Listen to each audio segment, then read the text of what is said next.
Hello everyone, I am Rajendra Sunda and welcome to my channel English with Rajendra Sunda। आज का topic है conditional sentence. कई examinations में आता है, अलग टॉपिक के रूप में भी आता है और करेक्ट फॉर्म ऑफ वर्ब का टॉपिक जहां स्कूलिंग में भी आता है, कंपटीशंस में भी आता है, एरर स्पॉटिंग में भी आता है, उनके अंदर भी इसको शामिल किया जाता है। मुख्य रूप से कंडीशनल 3 तरह के होते हैं, लेकिन मैं यहां आपको 5 तरह की इसके अलग अलग सेंटेंस हैं वो आज बताऊंगा, ताकि सारा कॉन्सेप्ट क्लियर हो जाएगा। किसी भी एग्जामिनेशंस कॉम्पिटिशंस के लिए ये बड़ा फायदेमंद रहेगा। तो चलिए शुरू करते हैं। Conditional sentence. कंडीशनल सेंटेंस को हिंदी में कहते हैं शर्त वाले वाक्य। कंडीशंस होती है इसमें 3 तरह की कंडीशन, फिर उसके बाद में एक जीरो कंडीशन भी होती है चौथी, और एक ये जो हेड भी आता है। इसको देखिए, बड़ी इंपॉर्टेंट स्ट्रक्चर मैंने लिखा है ये यहाँ पे।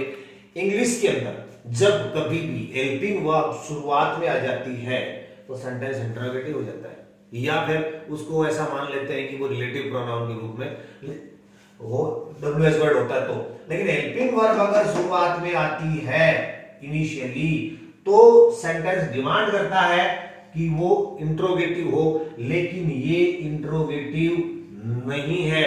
ये कंडीशनल की थर्ड कंडीशन है, इम्पॉसिबल कंडीशन जिसको बोलते हैं।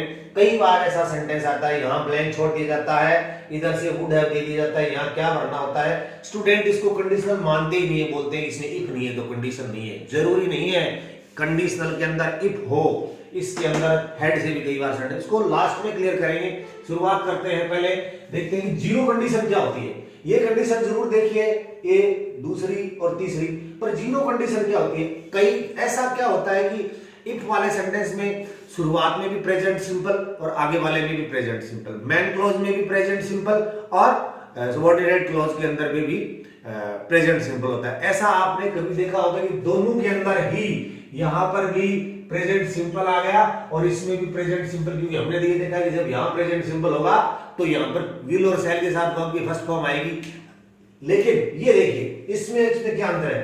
प्रेजेंट सिंपल है, प्रेजेंट सिंपल है, इसमें आ गई प्रेजेंट सिंपल, इसमें आ गया फ्यूचर सिंपल, यानी विल और शैल के साथ वर्ब की फर्स्ट फॉर्म। तो ये कंफ्यूजन आपको देखना है, इसको बोलते हैं जीरो कंडीशन। क्या कंडीशन होती है जीरो, इन तीनों पर क्लियर करके मैं शुरुआत यहां से करूंगा। आपको बताऊंगा कि दोनों में ही प्रेजेंट सिंपल आएगा। प्रोबेबल कंडीशन में के अंदर इफ से शुरू होता है सेंटेंस, प्रेजेंट सिंपल से शुरू होगा और नेक्स्ट में फ्यूचर सिंपल विल शैल आएगी। अगर इम्प्रोबेबल कंडीशन है तो सब्जेक्ट प्लस वर्ब की सेकंड फॉर्म होगी और वुड प्लस वर्ब की फर्स्ट फॉर्म, आगे रेस्ट ऑफ द सेंटेंस आ जाएगा इसके अंदर। इम्पॉसिबल के अंदर if plus subject plus head plus verb की थर्ड फॉर्म और वुड के साथ वर्ब की थर्ड फॉर्म आ जाएगी। और ये किस तरह से होता है, ये तीनों तरह के सेंटेंस आज हम स्ट्रक्चर वाइज पढ़ेंगे, पहली बात।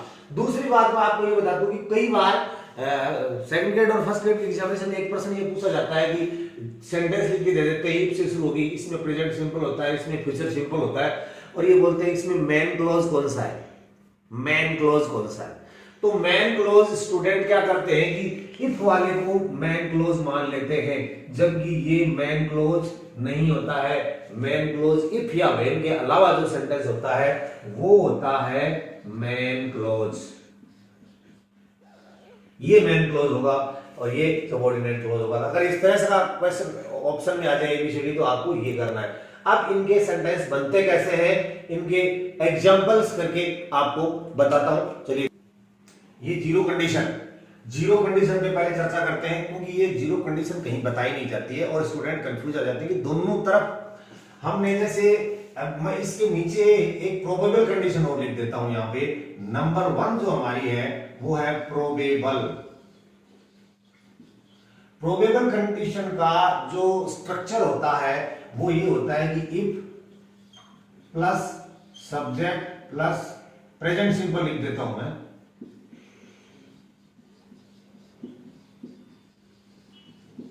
तो नेक्स्ट के अंदर सब्जेक्ट के बाद फ्यूचर सिंपल का आएगा, या आप ऐसा कर सकते हैं विल शैल आ जाएगा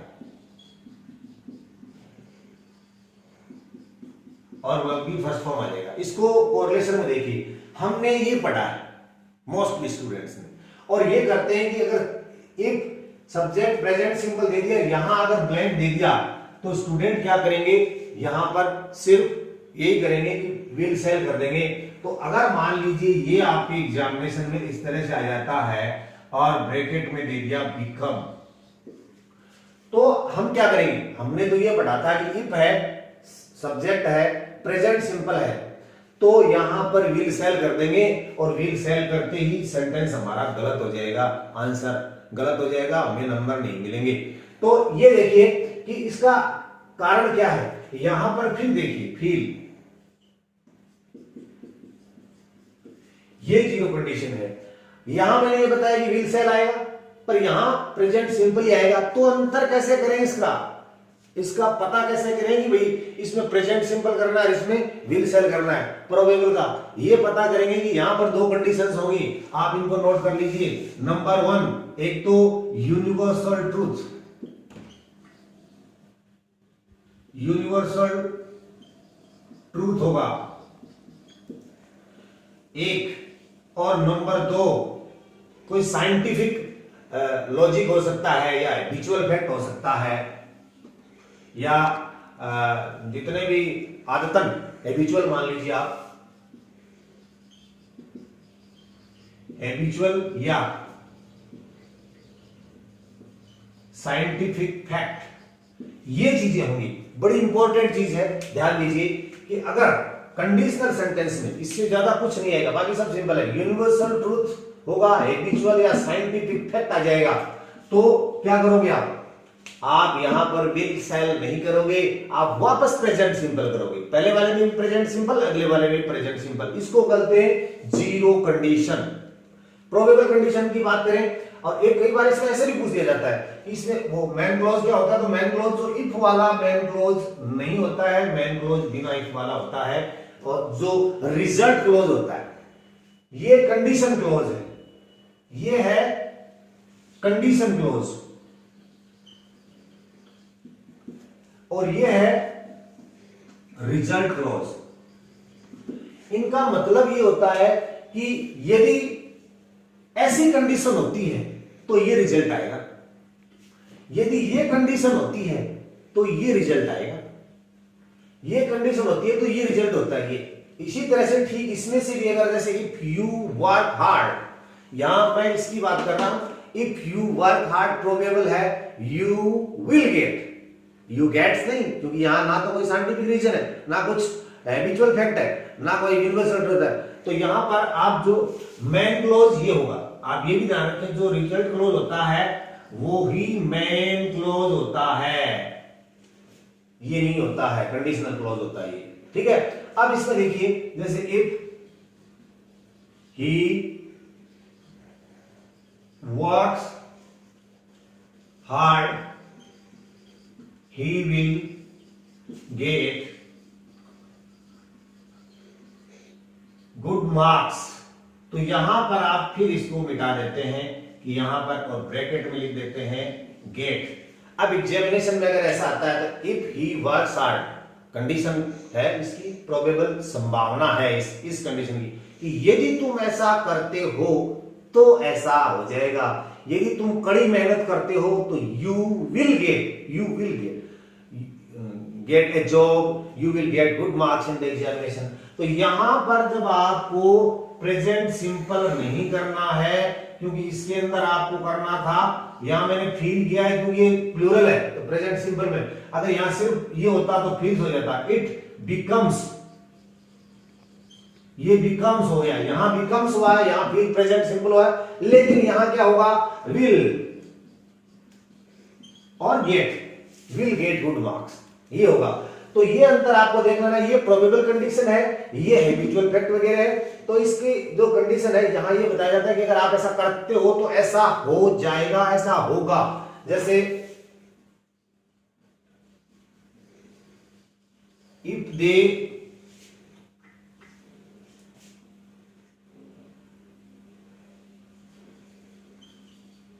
टीच, इफ दे ही कर दूं मैं,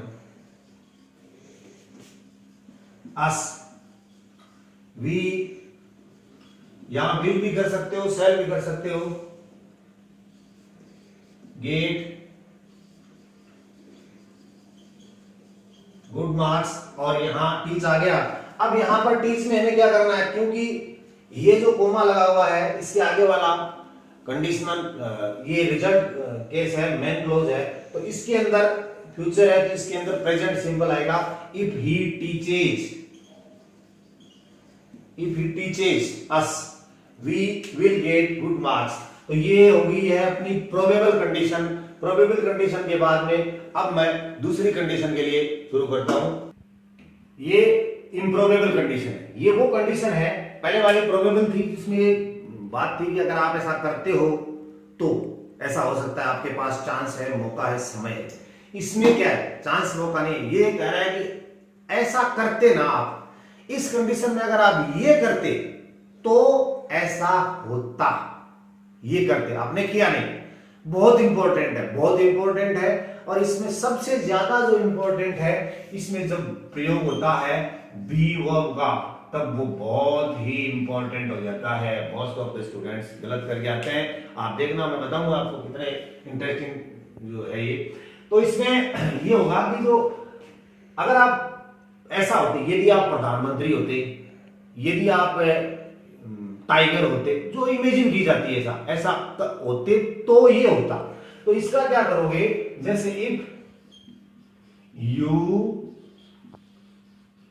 work hard, you get good marks. अब ये गेट है तो यहां इसका विल गेट होगा कि प्रेजेंट होगा कि वुड होगा। यहां पर जब आप ये देखें ना कि जब वर्ब की सेकंड फॉर्म आएगी तो यहां पर वुड आएगा, वुड और गेट इसका आंसर हो जाएगा, ये चीज है। जैसे if I the PM, I would help the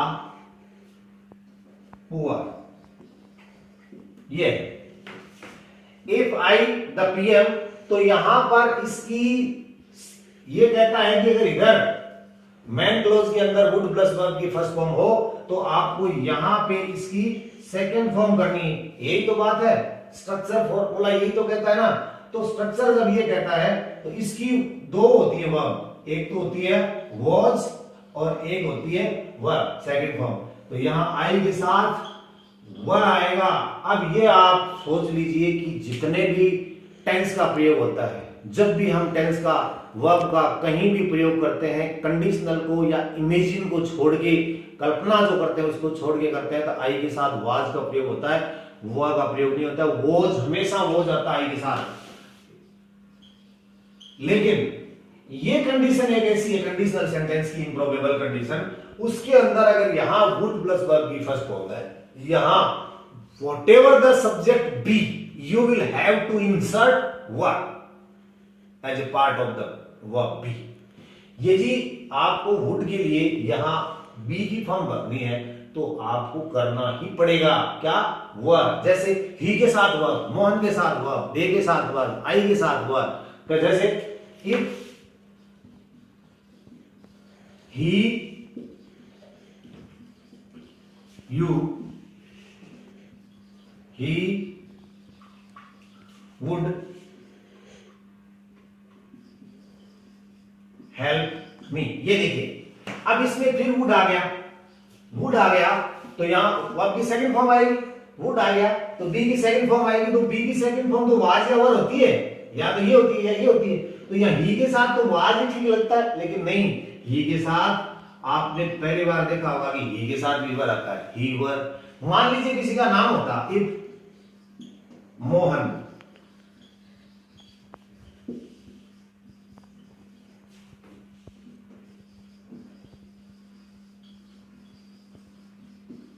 ये देखो अब मोहन आ गया तो मोहन के साथ क्योंकि वुड है और वर्ब की फर्स्ट फॉर्म है तो इसकी सेकंड फॉर्म आएगी। सेकंड फॉर्म दो होती है वॉज वर, तो मोहन के साथ तो वॉज आना चाहिए ना, नहीं आएगा, मोहन के साथ भी वर आएगा। ये क्वेश्चन एग्जामिनेशन में बहुत ज्यादा पूछा जाता है। तो इसका भी आप ध्यान रखें कि ये इस तरह से नहीं होगा। If I were A peacock तो I would fly, if I were A bird I would fly, if I were a tiger, not was, if I were, if you were, if they were, if he were, if Geeta were a tiger, तो he would roar। ये इसकी improbable condition है। अब third और last condition करते हैं, ये impossible condition है। ये वो कंडीशन है कि यदि आप पास्ट में ऐसा किया जाता तो ये काम हो सकता था, अब इसकी संभावना नहीं है। अब ऐसा नहीं हो सकता कि ऐसा, ये पश्चाताप कह सकते हैं इस बात को। तो इसको देखिए, इसके अंदर क्या होता है, if plus subject plus had plus verb की थर्ड फॉर्म होती है, आगे वाले में वुड प्लस वर्ब की थर्ड फॉर्म होती है। ये पहला कंडीशनल सेंटेंस का पैटर्न है जिसमें इधर मेन क्लॉज के अंदर थर्ड फॉर्म आती है, बाकी किसी में नहीं आती। याद रख लेना, एक में ही थर्ड फॉर्म आती है, किसी में नहीं आती। एक में वुड है आता है, बाकी में किसी में नहीं आता। इसमें वुड है और वर्ब की थर्ड फॉर्म आएगी। जैसे if you had worked hard, you would have, a verb की थर्ड फॉर्म पास्ट। यदि आप ये करते तो ये रिजल्ट आ जाता, ये कंडीशन होती तो ये रिजल्ट आ जाता। ये रिजल्ट क्लॉज है, मेन क्लॉज है, ये कंडीशनल क्लॉज है। ये इसमें ये जरूरी नहीं है, एक और बात और कि इसके अंदर कंडीशनल सेंटेंस के अंदर ये आप पहले लिखेंगे, ये बाद में लिखें, आपकी मर्जी है। कुछ भी पहले लिखो, ये जो पहले लिखोगे, ये मेन क्लॉज जब पहले लिखोगे ना आप, जैसे ये शुरू कर दिया यू वुड हैव पास्ट, तो आपको कोमा की जरूरत नहीं पड़ेगी। कोमा की जरूरत तब पड़ती है जब आप कंडीशनल क्लॉज यानी ये इफ वाला पहले लाते हो ना, तब जरूरत पड़ेगी, अदरवाइज नहीं पड़ेगी। दूसरी चीज है, अब इसको एक बड़ी इंपॉर्टेंट क्वेश्चन आता है इसका एग्जामिनेशन में, ये कई बार ऐसे आ जाता है, इफ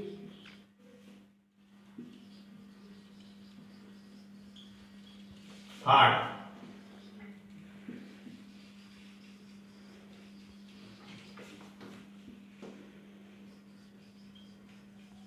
इस तरह से क्वेश्चन आ जाता है। इसमें वर्ब आ जाती है वर्क, वर्क का जैसे मान लीजिए इस तरह से, तो क्या होगा कि यहां पर शुरुआत में, अब कंडीशनल में तो अपने ये सुना कि आना चाहिए, लेकिन इसमें नहीं आता। ये इसकी कंडीशन होती है इम्प्रोबेबल की। यहां पर जब यहां देखो वुड है और वर्ब की थर्ड फॉर्म अगर आ जाती है और शुरुआत में ब्लैंक है, ध्यान रखना, तो यहां पर इफ की कोई जरूरत नहीं होती है। अगर शुरुआत में ब्लैंक है तो यहां पर आपको करना होता है हैड और ही वर्कड। ये मैंने पहले ही लिख दिया।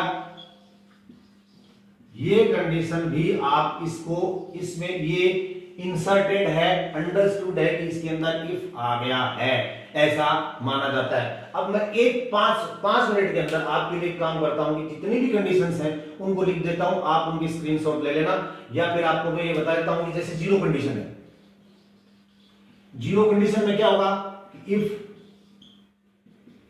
सब्जेक्ट प्लस प्रेजेंट सिंपल और आगे वाले में भी प्रेजेंट सिंपल।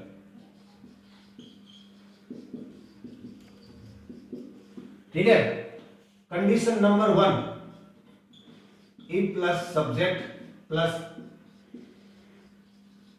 प्रेजेंट सिंपल, तो आगे वाले के अंदर आएगा सब्जेक्ट प्लस विल या शैल और वर्ब की फर्स्ट फॉर्म। इसमें देखिए यहां जाके अंतर आता है, बस यहां और यहां अंतर आता है। इसके बाद में मैं अगली जो कंडीशन बता रहा हूं आपको, वो 2 नंबर की कंडीशन है, if plus subject plus verb की सेकंड फॉर्म और ऑब्जेक्ट है, तो आगे वाले में क्या होगा, subject plus would plus verb की फर्स्ट फॉर्म आ जाएगी। और थर्ड कंडीशन है वो है if plus subject plus had plus verb की थर्ड फॉर्म, तो आगे वाले में सब्जेक्ट प्लस वुड हैव और वर्ब की थर्ड फॉर्म। और एक कंडीशन ये होती है had plus subject plus verb की थर्ड फॉर्म होगी, तो आप करोगे सब्जेक्ट प्लस वुड हैव और थर्ड फॉर्म। इसमें आपको इसका थोड़ा सा नजदीक से आप इसको स्क्रीनशॉट दिलाएं, सिर्फ इतना ही पोर्शन का। इतने का है। हाँ, इसमें क्या करना है देखो, इसमें प्रेजेंट सिंपल, इसमें प्रेजेंट सिंपल, यहाँ प्रेजेंट सिंपल आ गया तो इसमें आएगा। तो ये किसमें आएगा, जब हैबिचुअल और बात बताई जाएगी, साइंटिफिक बात बताई जाएगी तब। ये ओपन कंडीशन है, प्रेजेंट सिंपल होगा तो आगे फ्यूचर सिंपल होगा, इसमें पास्ट सिंपल होगा तो वुड हैव वर्ब की फर्स्ट फॉर्म आएगी वुड के बाद में, और इसमें हेड प्लस वर्ब की थर्ड फॉर्म आएगी, इधर भी थर्ड फॉर्म आएगी, और शुरुआत में हेड आ जाएगा तो भी इंट्रोगेटिव नहीं होगा, ये कंडीशनल रहेगा। इसके अंदर इफ छुपा हुआ है। और उम्मीद करते हैं कि ये पूरा कॉन्सेप्ट आपके समझ में आया हो। अगर अच्छा लगा हो तो अच्छे वाले लाइक करना। धन्यवाद।